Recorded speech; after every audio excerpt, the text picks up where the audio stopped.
Welcome to Namitha news. NDA కూటమిలో భాగంగా Punganur TDP అభ్యర్థి నామినేషన్ కార్యక్రమంలో మాజీ ముఖ్యమంత్రి కిరణ్, పుంగనూరు అసెంబ్లీ తెలుగుదేశం అభ్యర్థిగా పోటీ చేస్తున్న చల్ల రామచంద్రారెడ్డితో పాటు రాజంపేట ఎంపీ అభ్యర్థి మాజీ ముఖ్యమంత్రి కిరణ్ కుమార్ రెడ్డిలు భారీ ర్యాలీతో అట్టహాసంగా నామినేషన్ కార్యక్రమం నియోజకవర్గంలోని నలుమూలల నుండి అభిమానులు కార్యకర్తలు భారీగా తరలిరావడంతో పట్టణంలో జనసందోహంతో పురవీధుల్లో ర్యాలీగా వచ్చి స్థానిక ఎన్టీఆర్ విగ్రహం వద్ద సమావేశంలో పెద్దిరెడ్డి కుటుంబం నుండి మీకు విముక్తి కావాలంటే రాబోయే ఎన్నికల్లో ఒక ఓటు అసెంబ్లీకి సైకిల్ గుర్తుకు, మరొక ఓటు పార్లమెంటుకు తామర పువ్వుకు ఓట్లు వేసి భారీ మెజారిటీతో గెలిపించండి, పుంగనూరు అభివృద్ధి చేసి చూపిస్తాం అని తెలిపిన మాజీ ముఖ్యమంత్రి కిరణ్ కుమార్ రెడ్డి.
నేల ఈనిందా?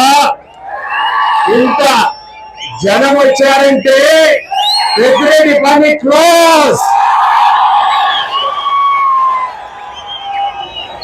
ఆయన చేసిన పాపాలు ఈ 20 ఏళ్లలో మీరు చూస్తున్న ఉత్సాహంలో కనిపిస్తా ఉంది.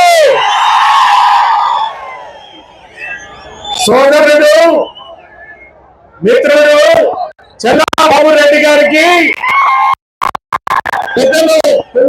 పట్టణ పెద్దలందరికీ, ఇక్కడికి వచ్చే ఇచ్చేసిన ఓటర్ మహాశయులందరికీ నా హృదయపూర్వక వందనాలు. ఇక్కడ ఉన్న తెలుగుదేశం నాయకులు, కార్యకర్తలు, జనసేన నాయకులు